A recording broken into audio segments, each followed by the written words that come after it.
Gênesis capítulo 24, versículos 1 e 2.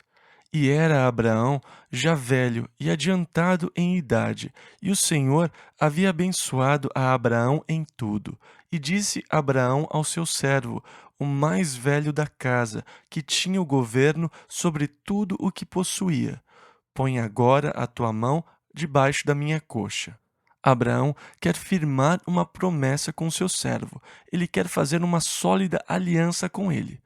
Alguns capítulos atrás, nós vimos que o principal servo de Abraão era chamado Eliezer.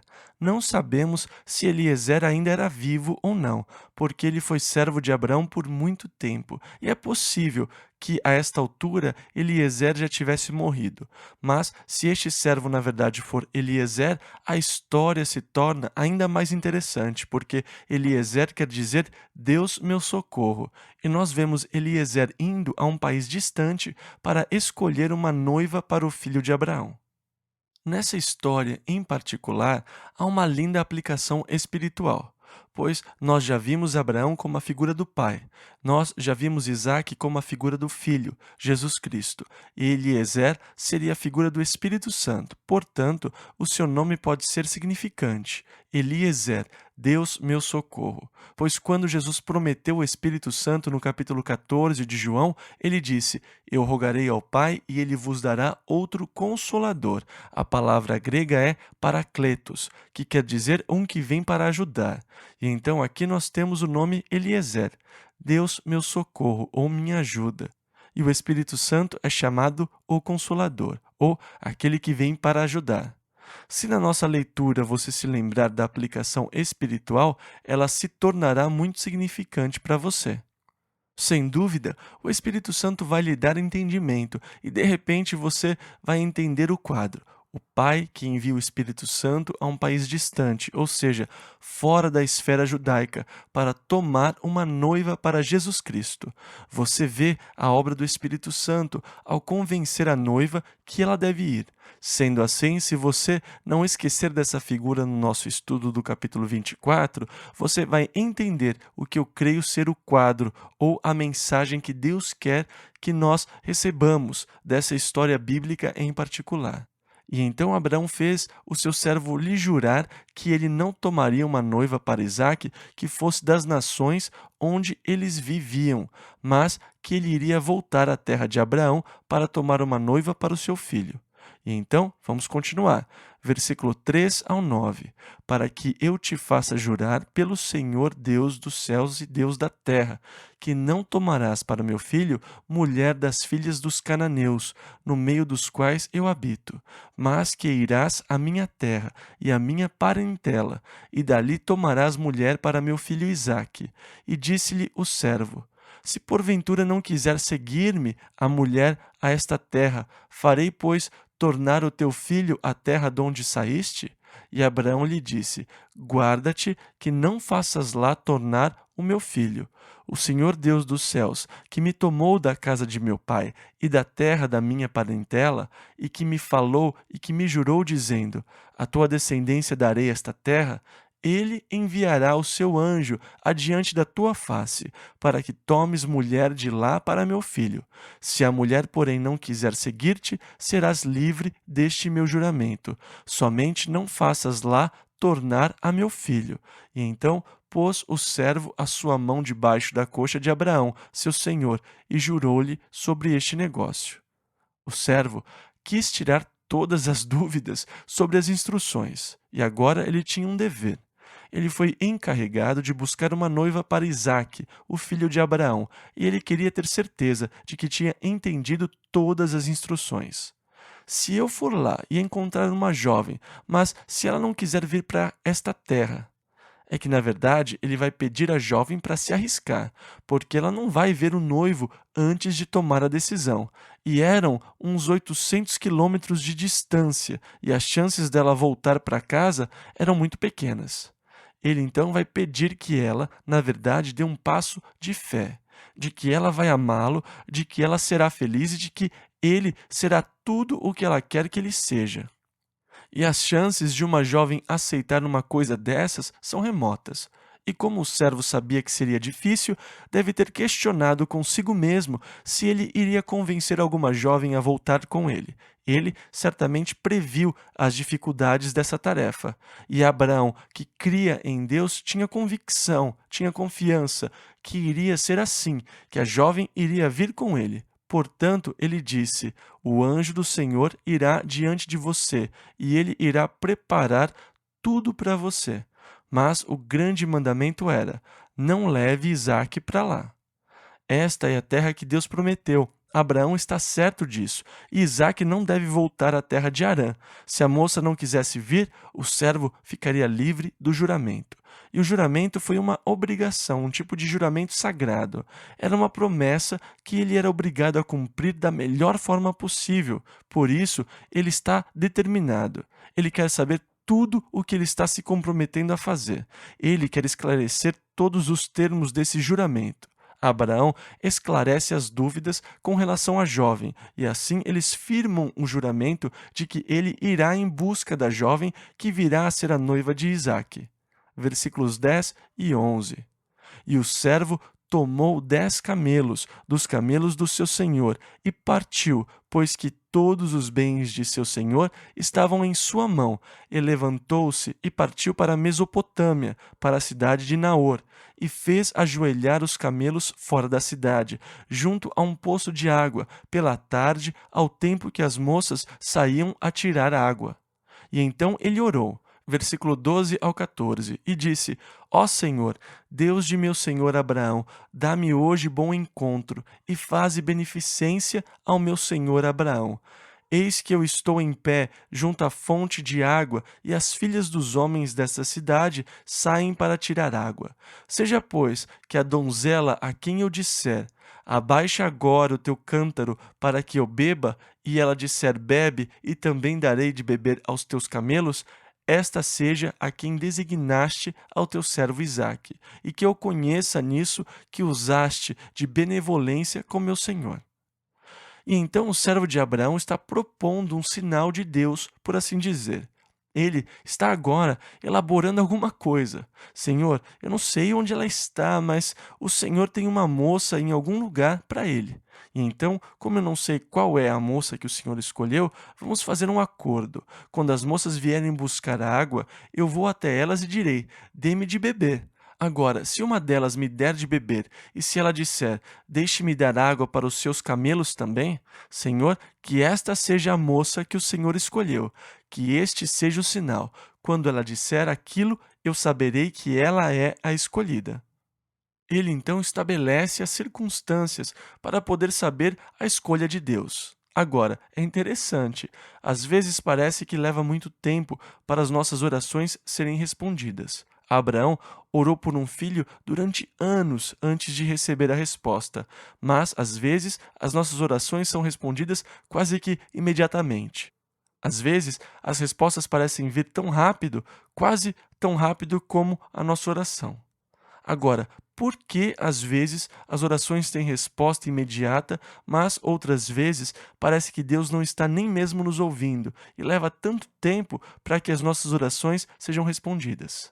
Bom, para mim, isso mostra que Deus está no controle das coisas. Veja, se eu estivesse no controle, eu responderia todas as minhas orações imediatamente. Mas o fato de Deus esperar para responder algumas vezes apenas me mostra que eu não tenho a capacidade para fazer isso. Está nas mãos de Deus e Ele está no controle dos fatos da minha vida e do ritmo das coisas. E eu descobri que é melhor para mim que Deus esteja no controle, porque muitas vezes eu pedi por coisas que mais tarde tive que dizer: Senhor, por favor, cancele aquele pedido que eu fiz. Tudo bem, pode esquecer e não responda. Porque mais para frente eu vejo que eu não preciso, ou eu vejo que não seria bom. Eu vejo que poderia, na verdade, ser prejudicial. Por isso, já tive que cancelar muitos pedidos. Deus está no controle. É melhor que Deus permaneça no controle ou então é um caos. Eu acredito que tudo que você pediu e que era o melhor para você, Deus já tinha a intenção de lhe dar antes que você orasse. E eu acredito que a oração tenha dado a oportunidade para que Deus lhe respondesse. que ele pretendia lhe dar desde o começo, que ele, sendo um pai sábio e amoroso, sabia anos antes o que você iria precisar ontem. E aquelas orações que ele respondeu ontem, ele sempre quis responder. Eu acredito que o seu pai sabe o que você precisa antes de você pedir, e que tudo o que era certo que você tenha lhe pedido, ele já tinha a intenção de fazer por você. Pois eu não creio que a oração muda a vontade de Deus. Não é essa a ideia que eu faço de Deus. Eu não posso discutir e argumentar com ele e lhe dar motivos e lógica e mudar a mente de Deus com os meus poderes de persuasão na oração. Eu não acredito nisso. Eu acredito que toda boa coisa que eu pedi a Deus, ele já tinha a intenção de me dar, isto é, antes que eu lhe pedisse. Em 1 João 5,14, ele disse: Se pedirmos alguma coisa segundo a sua vontade, ele nos ouve. E então, se ele nos ouve, nós já recebemos as petições que lhe fizemos. Você diz: Ah, mas há lindas promessas. Então, tudo quanto pedirdes em meu nome eu o farei, para que o Pai seja glorificado no céu. Lemos isso em João 14, versículo 13. Vocês não pediram em meu nome, pedi e recebereis, para que o vosso gozo seja completo. João 15, 11. E todas as coisas que pedirdes, orando, crede receber e tê-las eis. Marcos 11, 24. Todas as coisas, qualquer coisa, todas as coisas. Isso é bastante abrangente, não é? Uma pergunta agora. Para quem Jesus disse aquilo? Ele falou para as multidões? Dê uma olhada. As multidões não estavam por perto quando ele falou aquilo. Naquele momento, Jesus falou a um pequeno grupo. Eles eram chamados de discípulos, e o que é necessário para ser seu discípulo? E o que é necessário para ser seu discípulo? Ele disse: Se alguém quiser vir após mim, renuncie-se a si mesmo, tome sobre si a sua cruz e siga-me. Mateus 16, 24. E então, carimbe isso sobre todas as coisas. Escreva isso ao lado daquele versículo, porque ele diz aquilo apenas para quem já negou a si mesmo, tomou a sua cruz e o está seguindo. Eles já encontraram a cruz nas suas vidas. Eles não estão buscando glória, bem-estar ou proveito próprio. Eles querem agora apenas glorificar Jesus Cristo. Eles já se comprometeram a si mesmos e as suas vidas completamente a Jesus Cristo. E para eles, todas as coisas que pedirdes, quer dizer que as únicas coisas que vocês vão pedir são as coisas que agradam a Deus e as coisas que Deus quer fazer. Dessa forma, você não pode pegar tudo o quanto pedirdes, todas as coisas que pedirdes, e fazer delas promessas generalizadas para todos. Essas são promessas especiais para um grupo específico. Então, quando o servo orou, ele fez um acordo com Deus. Versículo 15. E sucedeu que, antes que ele acabasse de falar, eis que Rebeca, que havia nascido a Betuel, filho de Milca, mulher de Naor, irmão de Abrão, saía com o seu cântaro sobre o seu ombro. Agora, Milca era irmã de Ló. O pai deles tinha morrido cedo. Quando ele morreu, Abraão adotou o menino e o seu irmão ficou com a menina, mas ele se casou com a moça. Então, na verdade, ele se casou com a sua sobrinha. Ela deu à luz a Betuel, que foi o pai de Rebeca e de Labão, que vamos ver com mais detalhes na história. Mais para frente, quando Jacó briga com seu irmão Esaú e encontra seu tio Labão. Há uma certa ligação familiar aqui. Então, antes mesmo que ele terminasse a oração, Rebeca veio com um cântaro no ombro. Versículos 16 e 17. E a donzela era muito formosa à vista, virgem, a quem homem não havia conhecido, e desceu à fonte, e encheu o seu cântaro e subiu.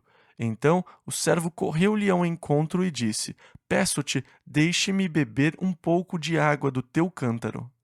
Ele elaborou a estratégia e agora aqui está a primeira chance de testá-la.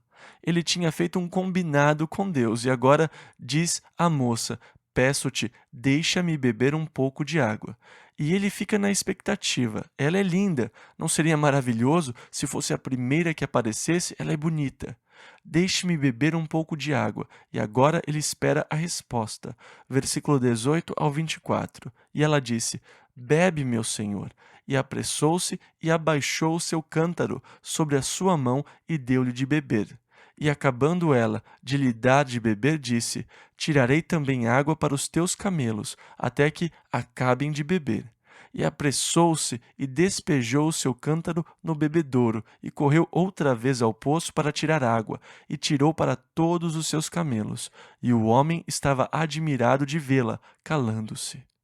Você não acha que o coração dele devia estar batendo muito rápido a essa altura?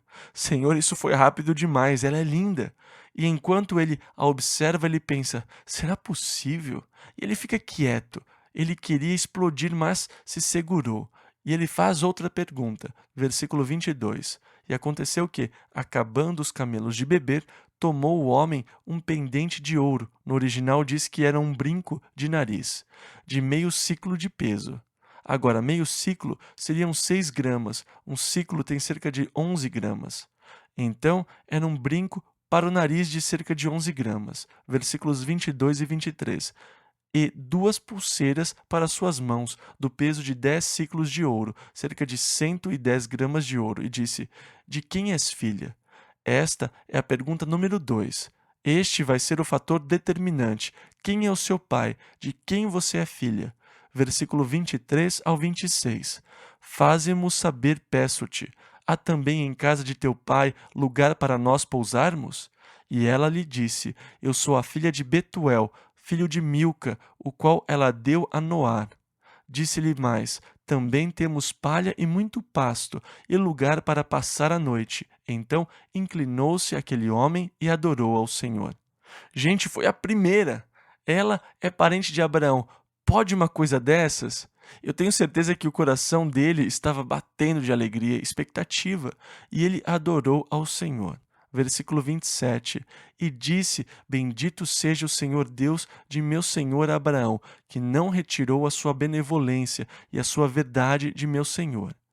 Ele bendiz, abençoa o Senhor por sua bondade para com Abraão. E depois ele diz algo que eu acho muito significante. Versículo 27 ainda. Quanto a mim, o Senhor me guiou no caminho.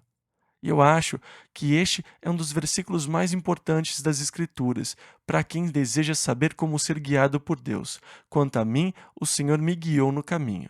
Eu creio que Deus espera que nós andemos em fé.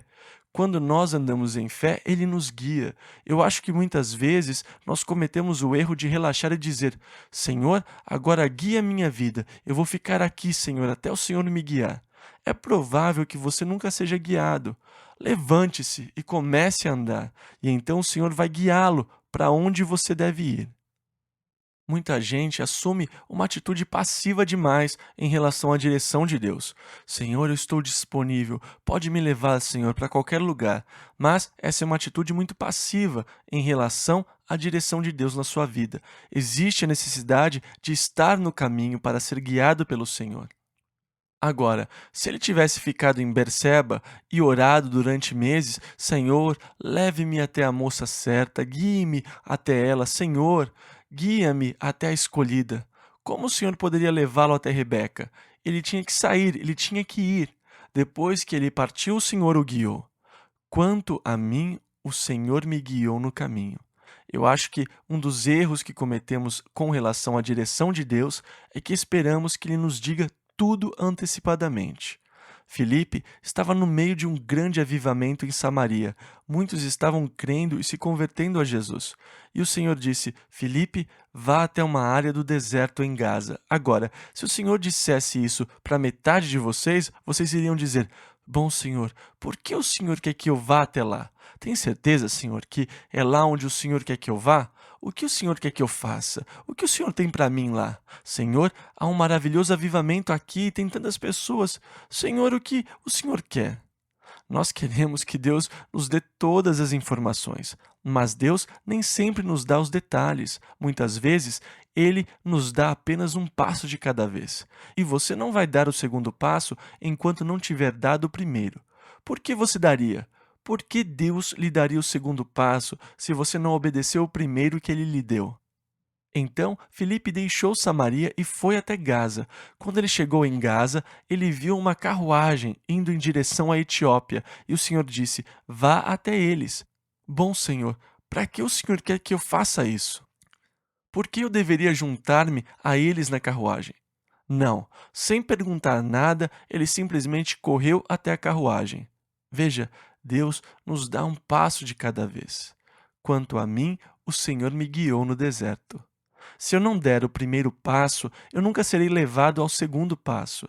Eu tenho que dar um passo de fé, o primeiro passo. E quando eu estiver no caminho, quando eu começar a agir, Deus irá guiar o meu caminhar. Eu gosto disso, porque é assim que Deus nos guia. Quando damos um passo de fé, seguindo as instruções do Senhor, Deus nos guia até os próximos passos. Quanto a mim, o Senhor me guiou no caminho à casa dos irmãos de meu Senhor. Interessante, 800 quilômetros e ele vai parar no lugar certo. O Senhor me guiou no caminho à casa dos irmãos do meu Senhor. Provavelmente havia muitos poços onde ele poderia ter parado, mas Deus o guiou até o certo. Muitas jovens viriam tirar a água do poço, mas o momento foi perfeito. Rebeca foi a primeira. Depois de 800 quilômetros, foi um sucesso. Versículo 28. E a donzela correu e fez saber estas coisas na casa de sua mãe. Ela correu para casa e disse: Olha, há um homem no poço com 10 camelos, e ele me deu essas pulseiras e este brinco de nariz. Ah, ele tem escravos e tudo mais. Versículo 29. E Rebeca tinha um irmão cujo nome era Labão, o qual correu ao encontro daquele homem até a fonte. Agora, nós vamos ver um pouco mais adiante na história que Labão era um sujeito bem ganancioso.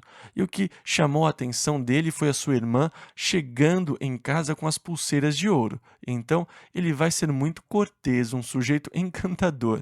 Ele vai correndo. Ah, se ela chegou com 2 pulseiras de ouro, talvez eu consiga alguma coisa ali. Ele estava sempre querendo sair ganhando. E então ele vem, todo charmoso, um bondoso anfitrião, e Labão correu ao encontro daquele homem até a fonte. Versículo 30.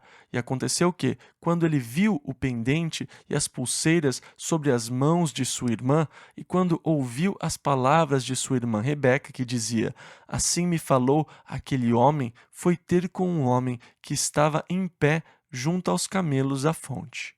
E então o servo ficou no poço para que ela pudesse ir em casa e ver se eles teriam lugar para ele. Há um homem com servos, ele tem 10 camelos, e eles querem saber se tem algum lugar para eles passarem a noite. Versículo 31. E disse: Entra, bendito do Senhor, por que estás fora? Pois eu já preparei a casa e o lugar para os camelos. Ele não tinha tido tempo para fazer aquilo, mas acreditem, ele vai fazer. Ele viu os braceletes e tudo mais, ele vai dar um jeito. Versículo 32 ao 36. Então veio aquele homem à casa e desarrearam os camelos, e deram palha e pasto aos camelos, e água para lavar os pés dele, e os pés dos homens que estavam com ele. Depois puseram comida diante dele.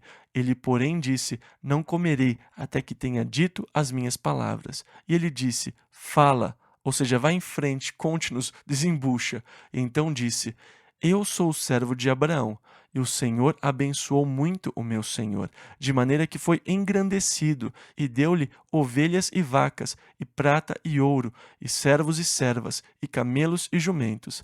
E Sara, a mulher do meu senhor, deu à luz um filho, a meu senhor, depois da sua velhice, e ele deu-lhe tudo quanto tem. E agora nós começamos a ver o quadro, a intercessão do Espírito Santo que busca uma noiva para Jesus Cristo. E o Espírito Santo nos fala sobre as riquezas do reino, sobre as glórias do reino de Deus. E na palavra nós lemos sobre a glória dos céus, ruas de ouro, portas de pérola, muros de pedras preciosas, lindos rios, árvores de cada lado, um rio puro, claro como cristal, a água da vida. E o Espírito Santo revela a glória do reino de Deus, o mundo, o universo. Deus tem um filho e ele deu tudo ao filho. Ele é o herdeiro de todas as coisas e Deus sujeitou todas as coisas a ele.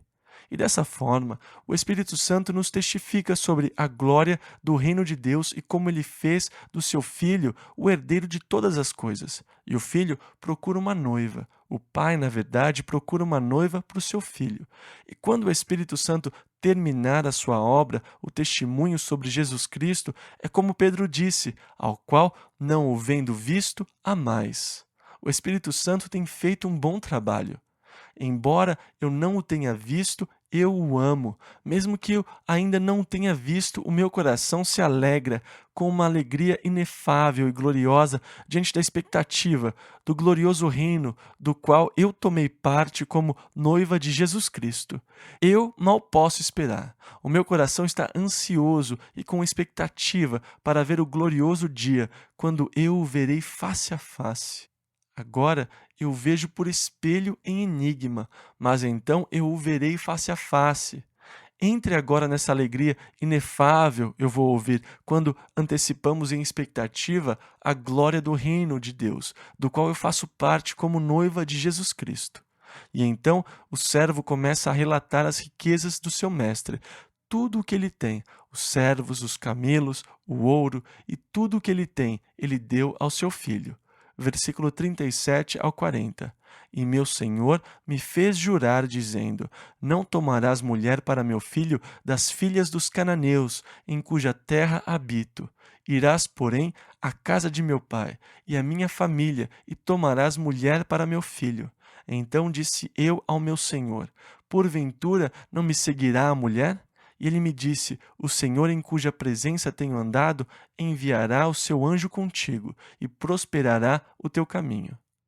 Esta é a fé e a confiança de Abraão de que Deus iria fazê-lo prosperar na viagem. Versículo 40 ao 45. Para que tomes mulher para meu filho da minha família e da casa de meu pai.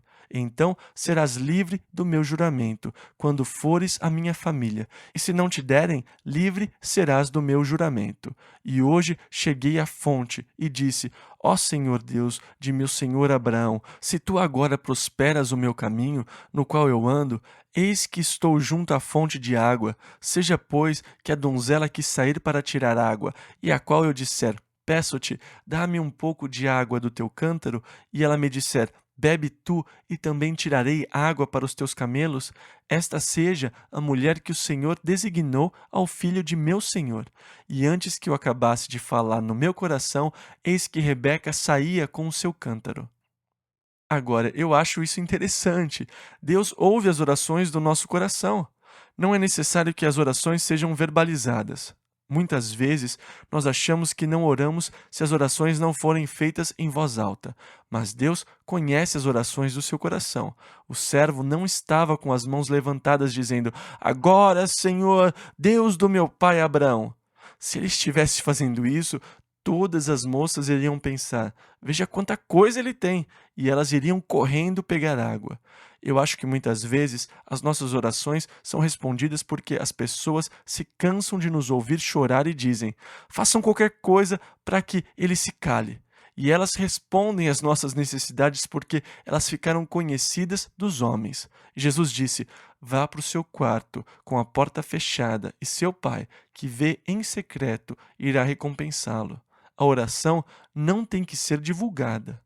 Agora, eu descobri que para mim verbalizar é melhor.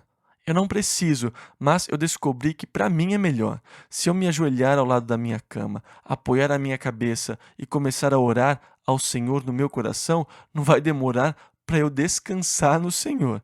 E então, para mim, é melhor verbalizar porque isso mantém a minha mente ligada no que eu estou orando. Se eu estiver orando apenas no meu coração, muitas vezes eu me distraio e de repente me vejo de volta lá no Havaí. A minha mente tende a viajar quando eu oro apenas no coração. Agora, eu oro muito no meu coração. Algumas coisas eu não quero dizer em voz alta e oro no meu coração. Mas eu sinto necessidade de verbalizar as minhas orações. Isso mantém a minha mente focada no que eu estou dizendo e na minha conversa com Deus. Mas não é essencial que as orações sejam verbalizadas. Deus sabe o clamor do nosso coração. E eu acho muito interessante que ele tenha orado no coração.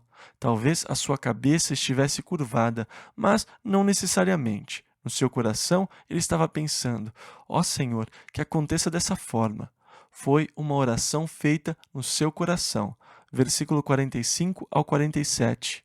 E antes que eu acabasse de falar no meu coração, eis que Rebeca saía com o seu cântaro sobre o seu ombro, desceu à fonte e tirou água. E eu lhe disse: peço-te, dá-me de beber. E ela se apressou e abaixou o seu cântaro de sobre si e disse: bebe, e também darei de beber aos teus camelos. E bebi, e ela deu também de beber aos camelos. Então lhe perguntei e disse: de quem és filha? E ela disse: filha de Betuel, filho de Naor, que lhe deu Milca. Então eu pus o pendente no seu rosto e as pulseiras. Agora, eu disse que era um brinco de nariz, por isso ela o colocou no seu rosto. Seria difícil colocar um brinco no rosto. Versículo 47 ao 49. E as pulseiras sobre as suas mãos. E inclinando-me, adorei ao Senhor e bendisse ao Senhor, Deus do meu senhor Abraão, que me havia encaminhado pelo caminho da verdade, para tomar a filha do irmão de meu senhor para seu filho. Agora, pois, se vós haveis de fazer benevolência e verdade a meu senhor, fazei-mo saber, e se não, também mo fazeis saber, para que eu vá à direita ou à esquerda. Agora eu estou aqui e eu preciso saber. Vocês vão deixá-la ir ou não? Eu preciso saber. Versículos 50 e 51. Então responderam Labão e Betuel e disseram: do Senhor procedeu este negócio. Não podemos falar-te mal ou bem. Eis que Rebeca está diante da tua face. Em outras palavras, o que podemos dizer? Obviamente, isso é de Deus. Versículos 51 ao 54. Eis que Rebeca está diante da tua face. Toma e vai-te, seja a mulher do filho de teu senhor, como tem dito o Senhor. E aconteceu que o servo de Abraão, ouvindo as suas palavras, inclinou-se à terra diante do Senhor, e tirou o servo joias de prata e joias de ouro, e vestidos, e deu-os a Rebeca. Também deu coisas preciosas a seu irmão e a sua mãe. Então comeram e beberam, ele e os homens que com ele estavam, e passaram a noite. E levantaram-se pela manhã, e disse: deixai-me ir a meu senhor. Agora, reparem, assim que o acordo foi feito, ele trouxe os presentes. Assim que Rebeca se comprometeu, ele trouxe os presentes de ouro e prata e os vestidos. Ele a encheu de presentes. Assim que nós entregamos as nossas vidas a Jesus Cristo, o Espírito Santo nos dá os gloriosos dons do Espírito. Ele nos dá os dons de paz, alegria, amor, dons de poder.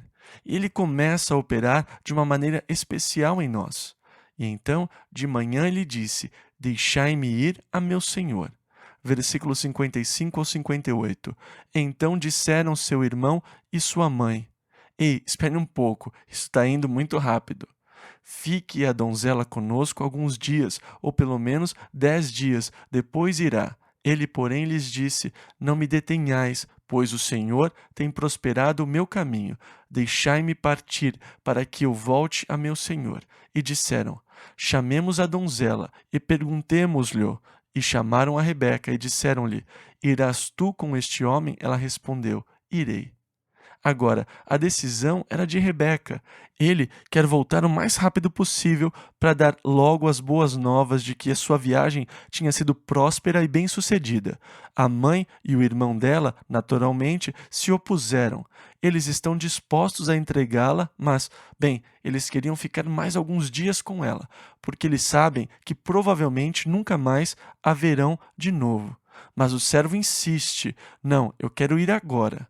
Bom, vamos perguntar para ela: irás tu com este homem? E a sua linda resposta foi: irei. Da mesma forma como nós devemos tomar essa decisão para nos tornarmos parte da família de Deus, Rebeca tem que tomar a sua própria decisão. Versículo 59. Então despediram a Rebeca, sua irmã, e sua ama. Evidentemente, eles também eram ricos, pois ela tinha uma ama só para ela. Versículos 59 e 60.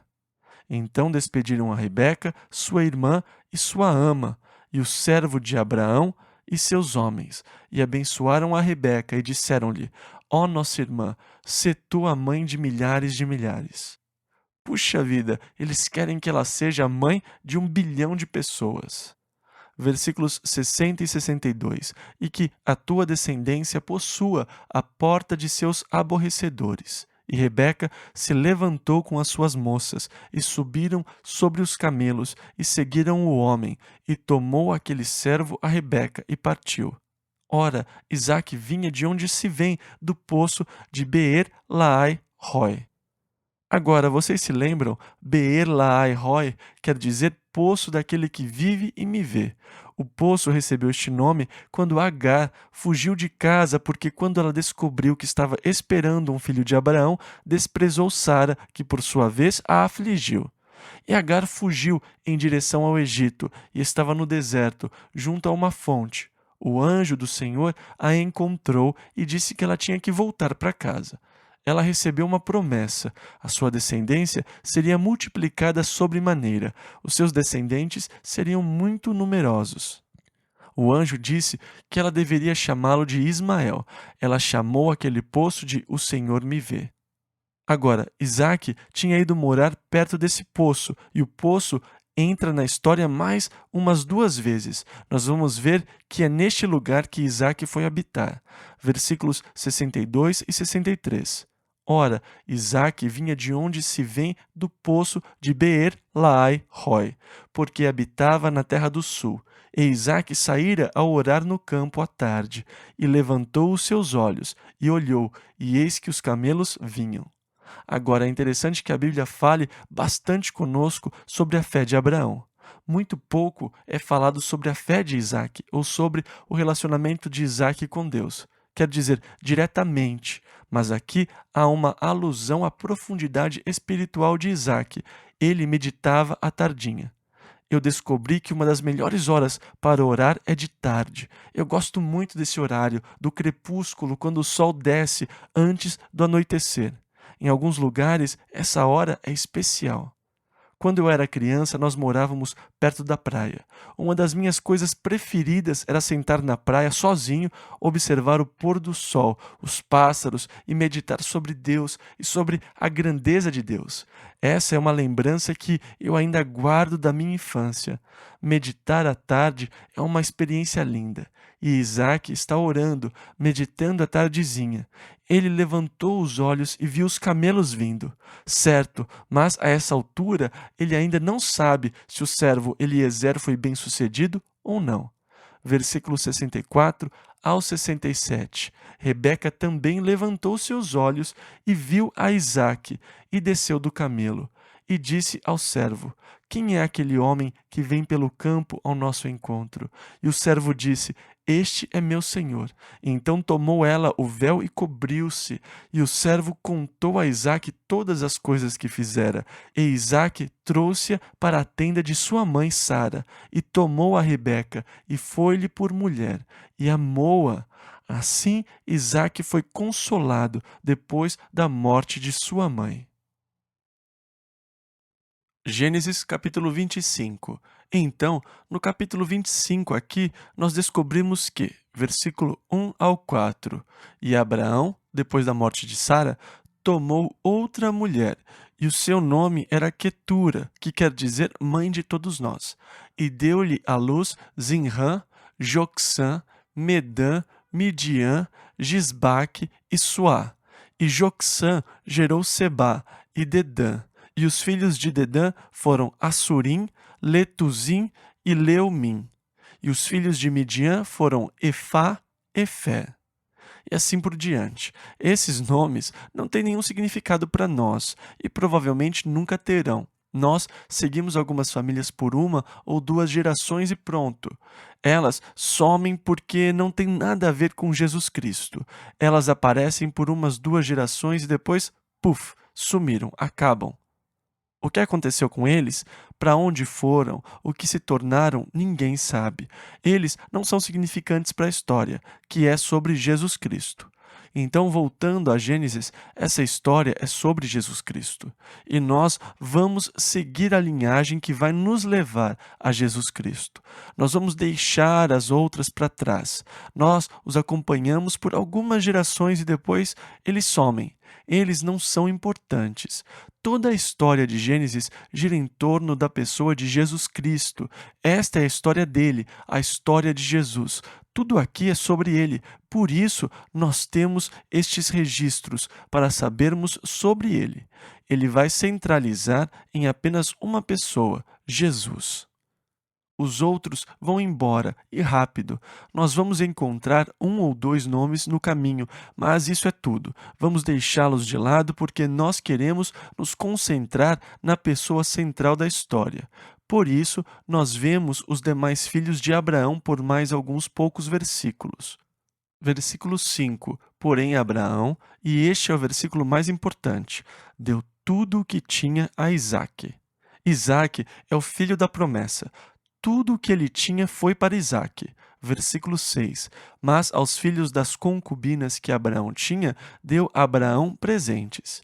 Ele lhes deu presentes, mas tudo o que ele tinha deu a Isaque. Versículo 6 ainda. E vivendo ele ainda, despediu-os do seu filho Isaque, enviando-os ao Oriente, para a terra oriental. Abraão lhes dá presentes e os manda embora. A história vai se concentrar em Isaque, porque ele está na linhagem que vai nos dar Jesus Cristo. Versículos 7 e 8. Estes, pois, são os dias dos anos da vida de Abraão, que viveu 165 anos. E Abraão expirou, morrendo em boa velhice, velho e farto de dias, e foi congregado ao seu povo. 175 anos e Abraão expirou, isto é, morreu. Na verdade, o que aconteceu é que o seu espírito se mudou da sua velha tenda, porque ela não conseguia mais dar conta. Ela estava gasta. Quando a tenda se gasta e não tem mais utilidade, quando ela não o protege mais do vento ou da chuva, ela se rasga e precisa constantemente de remendos e reparos. É hora de se mudar. E Abraão se mudou da sua tenda. Mas isso foi antes de Jesus Cristo abrir caminho aos céus.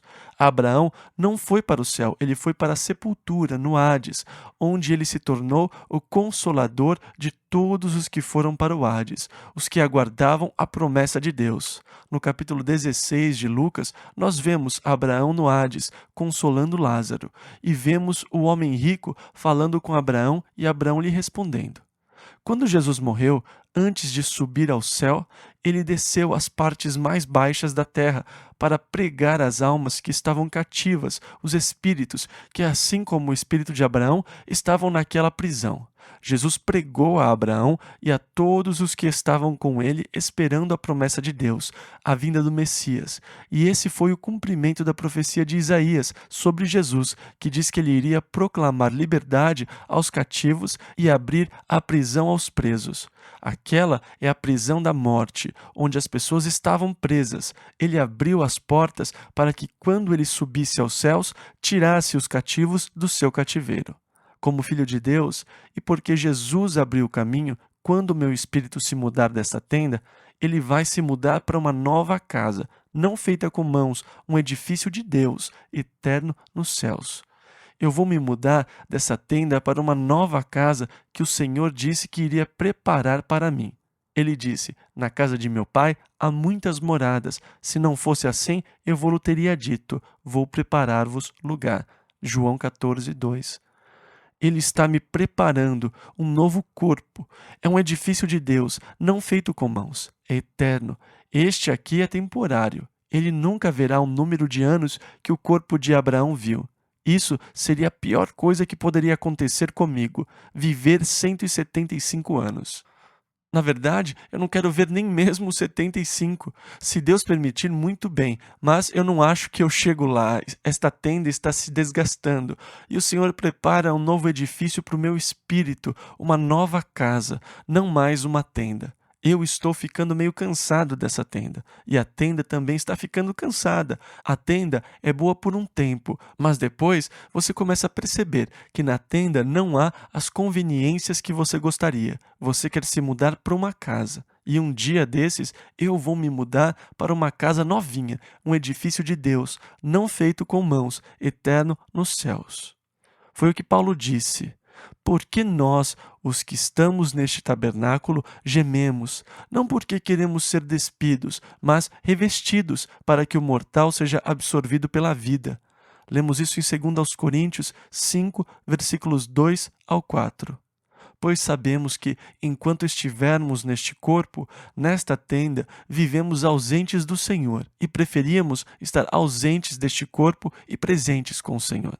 Abraão expirou, ou o seu espírito deixou de morar neste corpo depois de viver nele por 175 anos. Em boa velhice, velho e farto de dias, e se reuniu ao seu povo. Versículo 9. E Isaque e Ismael, reparem que eles estão juntos agora. Existia uma certa animosidade, hostilidade entre eles, mas parece que, ao menos na morte de seu pai, eles se reuniram. E na morte do seu pai, eles estão juntos. Ismael está lá, e eles, versículo 9 ao 12, sepultaram-no na cova de Macpela, no campo de Efron, filho de Zoar, heteu que estava em frente de Manre, o campo que Abraão comprara aos filhos de Et. Lembram da característica cultural que estudamos outro dia? Estas, porém, são as gerações de Ismael. E nós vamos seguir Ismael apenas um pouquinho e depois vamos deixá-lo de lado, porque Ismael não é importante para a história. Nós temos os nomes dos seus descendentes e eles não são mais importantes do que os descendentes das concubinas de Abraão. Por isso, nós não vamos nos demorar com estes nomes. Você pode estudá-los se quiser. Versículo 16 ao 19. Estes são os filhos de Ismael, e estes são os seus nomes pelas suas vilas e pelos seus castelos. 12 príncipes, segundo as suas famílias. E estes são os anos da vida de Ismael, 137 anos. E ele expirou, e morrendo foi congregado ao seu povo. E habitaram desde Ávila até Sur, que está em frente do Egito, como quem vai para a Síria. E fez o seu assento diante da face de todos os seus irmãos. E estas são as gerações de Isaque, filho de Abraão. Abraão gerou a Isaque. E agora nós chegamos àquele que é importante, aquele que vamos seguir. Versículo 19 ao 21. Abraão gerou a Isaque, e era Isaque da idade de 40 anos, quando tomou por mulher a Rebeca, filha de Betuel, arameu de Padã-Arã, irmã de Labão arameu. E Isaque orou insistentemente ao Senhor por sua mulher, porquanto era estéril. Agora, Isaque casou-se com ela, mas ela era incapaz de ter filhos. E Isaque orou por ela, para que Deus a curasse e permitisse que ela tivesse filhos. É interessante, muitas crianças na nossa igreja são respostas de oração. Casais que não podiam ter filhos procuraram os presbíteros e receberam oração, e Deus os abençoou. E agora nós temos muitas crianças correndo para todos os lados que são verdadeiras respostas de oração. Elas são milagres que Deus nos deu. E é bíblico, pois Isaque orou insistentemente ao Senhor por sua esposa. Versículos 21 e 22. E o Senhor ouviu as suas orações, e Rebeca, sua mulher, concebeu. E os filhos lutavam dentro dela. Então disse: Se assim é, por que sou eu assim? E foi perguntar ao Senhor. E ela não apenas estava grávida, na verdade. Havia mais que um bebê chutando ou se mexendo. Tinha uma verdadeira batalha lá dentro. E esta batalha continuou depois que eles nasceram. O quão consciente é a criança quando está no ventre materno? Nós não sabemos, porque nós não conseguimos nos lembrar. O quanto você se lembra do seu primeiro ano de vida? Você não sabe, você não consegue se lembrar. Agora, nós não temos dúvida de que a criança é consciente quando nasce, pois ela é capaz de expressar contentamento, felicidade, raiva, irritação. Mas nenhum de nós se lembra daquele primeiro ano das nossas vidas, fora do ventre materno. Na verdade, o fato de você não conseguir se lembrar não quer dizer que você não tivesse sentimentos. Nós não temos prova de que a criança não tenha emoções e sentimentos no ventre. Talvez alguns dos movimentos que as mães sentem sejam movimentos de raiva. A criança fica brava por causa da posição e chuta. Ela pode estar cansada daquela posição. Nós não sabemos os sentimentos que elas possam ter antes de nascer. Agora, é bem possível que esses dois pequenos no ventre da Rebeca estivessem com raiva um do outro e estivessem se acertando. E eles estavam lutando no ventre de Rebeca. Quando eles nasceram, assim que nasceram, um agarrou o calcanhar do outro. Ainda estavam lutando. A luta continua e, na verdade, ela nunca parou. Rebeca estava preocupada com todo esse movimento e orou: Senhor, o que está acontecendo?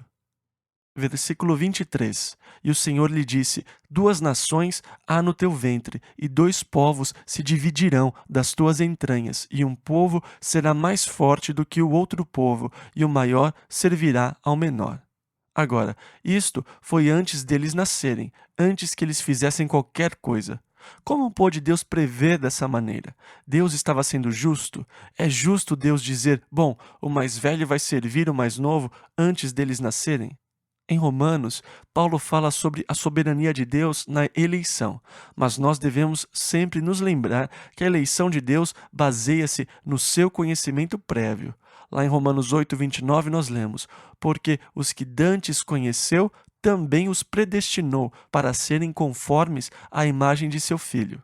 E então, quando as crianças ainda estavam lutando no ventre da mãe, Deus disse que as duas nações estavam brigando, nações que seriam diferentes uma da outra. Uma é mais forte, e as duas nações são Israel e os Edomitas, que nunca se entenderam. Agora, a nação dos Edomitas acabou. O último Edomita conhecido foi da família de Herodes, que era o rei quando Jesus nasceu e que mandou matar os bebês judeus para tentar se livrar do Messias. Os Edomitas se tornaram contrários aos propósitos de Deus. Quando os filhos de Israel saíram do Egito e precisaram passar pela terra deles para chegar à terra que Deus lhes tinha prometido, os edomitas foram atrás deles e lutaram para impedir que eles passassem. Novamente, mostraram-se contrários aos propósitos de Deus. Esta é a característica dos edomitas desde o princípio. Esaú era assim. Ele não se importava com Deus ou com as coisas de Deus. Ele era um homem muito natural. Ele era um típico homem natural, mais interessado nas coisas do homem do que nas coisas de Deus. E Deus, já sabendo da sua disposição e do seu desprezo pelas coisas espirituais, escolheu o mais novo para ser o herdeiro e por quem o Messias viria. Então, o mais novo é escolhido por Deus em vez do mais velho, estando os dois ainda no ventre de Rebeca. Versículos 24 e 25. E cumprindo-se os seus dias para dar à luz, eis gêmeos no seu ventre. E saiu o primeiro ruivo, e todo como um vestido de pelo. Ele nasceu meio coberto de pelos, e apropriadamente eles o chamaram de cabeludo, pois é isso que quer dizer Esaú. Isso era muito comum naqueles dias, eles davam o nome à criança de acordo com as circunstâncias do seu nascimento. Versículos 25 e 26. E depois saiu seu irmão, agarrada sua mão ao calcanhar de Esaú. Deve ter sido emocionante. Veja, ele agarrou o calcanhar do irmão. E alguém disse: chamem-no de agarrador de calcanhar. Pois é isto o que literalmente quer dizer Jacó. Depois veio a significar usurpador, mas literalmente quer dizer agarrador de calcanhar. Versículo 26. E era Isaque da idade de 60 anos quando o gerou. Então Isaque se casou com 40 anos e por 20 anos eles ficaram sem ter filhos. Ele tinha 60 anos e não tinha filhos. Ele orou e Deus lhes deu filhos. Deus lhes deu gêmeos. Versículo 27. E cresceram os meninos, e Esaú foi homem perito na caça, homem do campo, mas Jacó era homem simples, habitando em tendas. Agora, eu receio que os tradutores não tenham feito um grande favor a Jacó quando traduziram homem simples.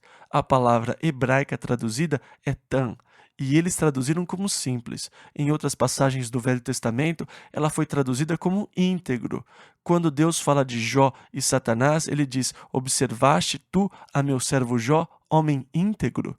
E é a mesma palavra tam.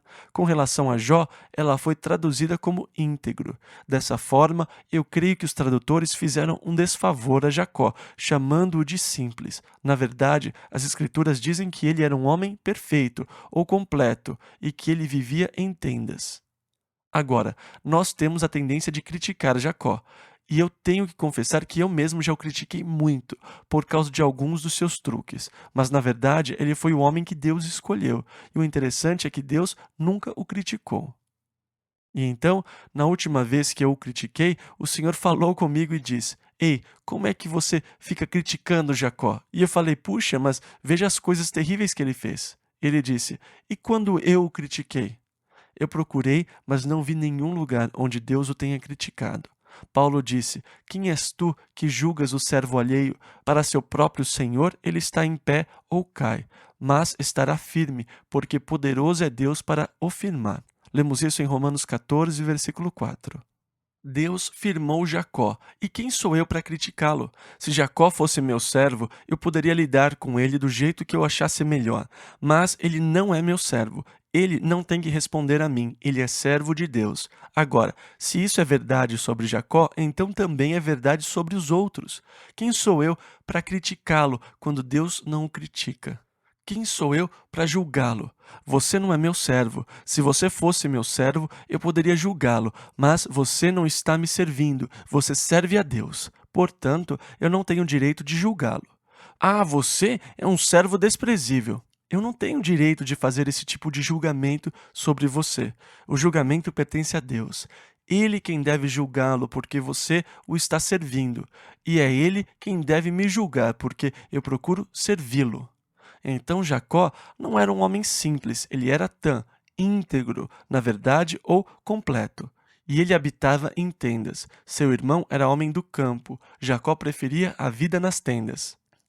Versículo 28. E amava Isaque a Esaú, porque a caça era de seu gosto. Agora, isso não é motivo para amar um filho mais que outro, só porque o moço é caçador e pode trazer caça para casa. Ele era viciado em caça, por isso amava mais Esaú, porque poderia comer a caça.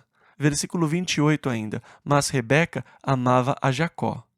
Na verdade, é muito triste quando os pais mostram favoritismo entre os filhos. Versículos 29 e 30. E Jacó cozera um guisado, e veio Esaú do campo, e estava ele cansado. E disse Esaú a Jacó: Deixa-me, peço-te, comer desse guisado vermelho, porque estou cansado. Por isso se chamou Edom, que quer dizer vermelho, do guisado.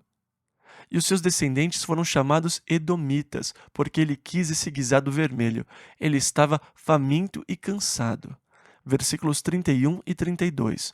Então disse Jacó: Vende-me hoje a tua primogenitura. E disse Esaú: Eis que estou a ponto de morrer.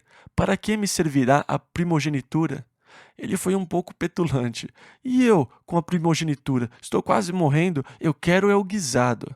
Mas Jacó insistiu.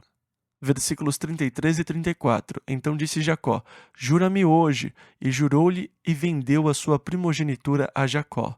E Jacó deu pão a Esaú e o guisado de lentilhas. E ele comeu, e bebeu, e levantou-se, e saiu. Assim desprezou Esaú a sua primogenitura. Ele não estava nem aí para sua primogenitura. Ele não tinha interesse pelas coisas espirituais.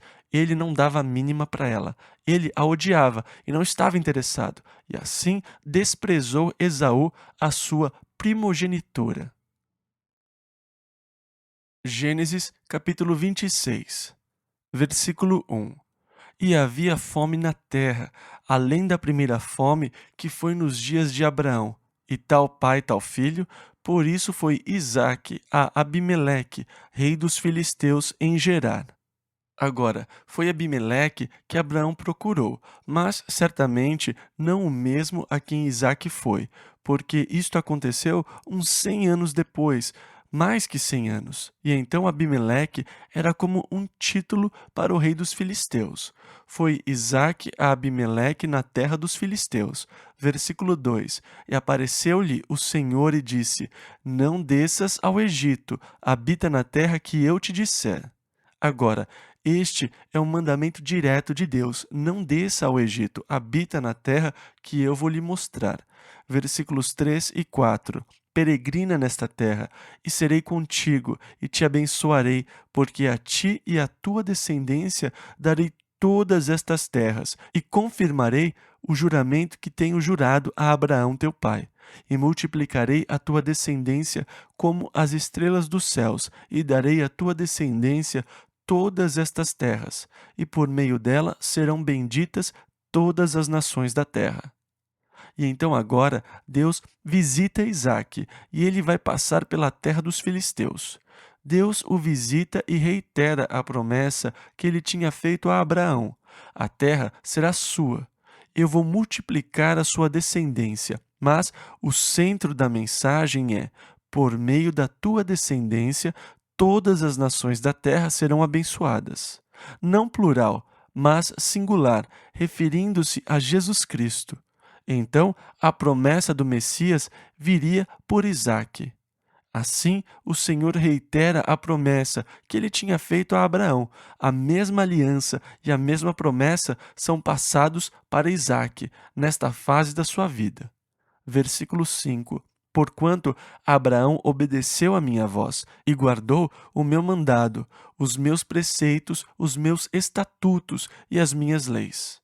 E então, na verdade, é por causa de Abraão que as promessas vieram e Isaque é o recipiente da fidelidade do seu pai.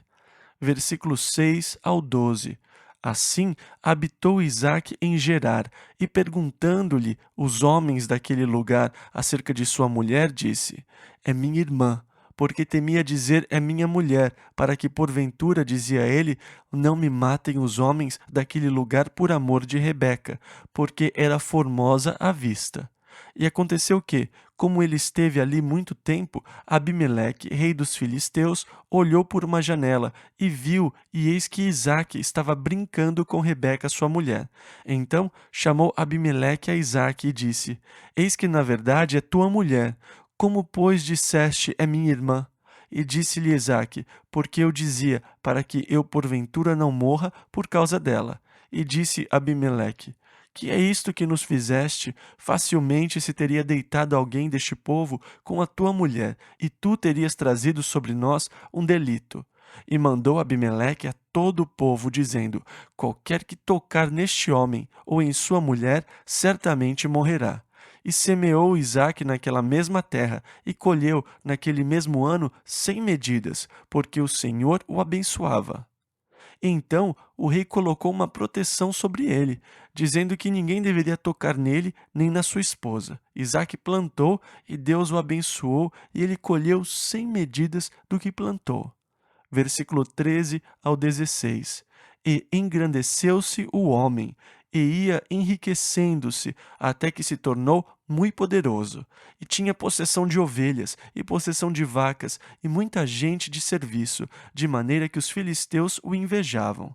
E todos os poços que os servos de seu pai tinham cavado nos dias de seu pai Abraão, os filisteus entulharam e encheram de terra. Disse também Abimeleque a Isaque: aparta-te de nós, porque muito mais poderoso te tens feito do que nós. A mesma coisa tinha acontecido com Abraão. Eles viram as bênçãos e a obra de Deus sobre a vida dele, e eles ficaram com medo de Abraão. E agora Abimeleque faz a mesma coisa com Isaque. Ele vê que a mão de Deus está sobre ele e vê a grandeza da sua riqueza. Abimeleque ficou com medo e pediu para que ele fosse embora. Versículo 17 ao 24. Então Isaque partiu dali e fez o seu acampamento no vale de Gerar, e habitou lá, e tornou Isaque e cavou os poços de água que cavaram nos dias de Abraão seu pai, e que os filisteus entulharam depois da morte de Abraão, e chamou-os pelos nomes que os chamara seu pai. Cavaram, pois, os servos de Isaque naquele vale, e acharam ali um poço de águas vivas. E os pastores de Gerar porfiaram com os pastores de Isaque, dizendo: esta água é nossa. Por isso chamou aquele poço Ezeque, porque contenderam com ele. Então cavaram outro poço e também porfiaram sobre ele. Por isso chamou Sitna. E partiu dali e cavou outro poço, e não porfiaram sobre ele. Por isso chamou Reobote. E disse: porque agora nos alargou o Senhor, e crescemos nesta terra. Depois subiu dali a Berseba, e apareceu-lhe o Senhor naquela mesma noite, e disse: E Deus aparece a ele como da outra vez, quando ele estava se mudando. E o Senhor disse, versículo 24: Eu sou o Deus de Abraão teu pai, não temas, porque eu sou contigo, e abençoar-te-ei e multiplicarei a tua descendência por amor de Abraão, meu servo. Não temas, porque eu sou contigo. A presença de Deus nas nossas vidas deveria ser suficiente para dissipar qualquer temor. Nós temos medo quando nos esquecemos que Deus é conosco. Se você fica com medo, abalado, preocupado, quer dizer apenas uma coisa: que você se esqueceu que Deus é com você. Deus disse: Não temas, porque eu sou contigo. Quantas vezes Deus não afirmou ser essa a base para dissipar o medo? Lá em Isaías 41:10, ele disse: Não temas, porque eu sou contigo. Não te assombres, porque eu sou teu Deus, e eu te fortaleço, e te ajudo, e te sustento com a destra da minha justiça. E Davi disse: O Senhor é a minha salvação, a quem eu temerei? Não temas, porque eu sou contigo, e por amor de Abraão eu vou abençoar você. Versículo 25 ao 35. Então edificou ali um altar, e invocou o nome do Senhor, e armou ali a sua tenda. E os servos de Isaque cavaram ali um poço, e Abimeleque veio a ele de Gerar com Auzate. E Abimeleque veio a ele de Gerar com Auzate, seu amigo, e Ficol, príncipe do seu exército. E disse-lhes Isaque: Por que viestes a mim? Pois que vós me odiais e me repelistes de vós. E eles disseram: Havemos visto, na verdade, que o Senhor é contigo, por isso dissemos: Haja agora juramento entre nós e ti, e façamos aliança contigo, que não nos faças mal, como nós te não temos tocado, e como te fizemos somente bem, e te deixamos ir em paz. Agora tu és o bendito do Senhor. Então lhes fez um banquete, e comeram e beberam. E levantaram-se de madrugada e juraram um ao outro. Depois os despediu Isaque, e despediram-se dele em paz. E aconteceu naquele mesmo dia que vieram os servos de Isaque e anunciaram-lhe acerca do negócio do poço que tinham cavado. E disseram-lhe: Temos achado água. E chamou Sebá, por isso é o nome daquela cidade Berseba, até o dia de hoje. Ora, sendo Esaú da idade de 40 anos, tomou por mulher a Judite, filha de Beeri, Eteu, e a Bessamate, filha de Elon, Eteu. E estas foram para Isaque e Rebeca uma amargura de espírito. E então Esaú tem 40 anos e se casa com duas moças dos cananeus, da tribo dos heteus. Essas moças foram uma tristeza para Rebeca e para Isaque. Provavelmente, elas estavam muito envolvidas com os costumes da sua própria cultura e com os deuses que elas adoravam. E isso foi uma grande decepção para Rebeca e Isaque. Não havia muita comunhão com as noras. Tinha muita diferença entre eles para que pudessem se aproximar e ter um relacionamento mais estreito. Elas se tornaram um peso e uma angústia para Rebeca e Isaque. E este é um dos motivos por que eles encorajaram Jacó a tomar uma esposa da família de Abraão, de volta à região de Noar. Porque as esposas de Esaú não trouxeram alegria, apenas caos para Isaque e Rebeca.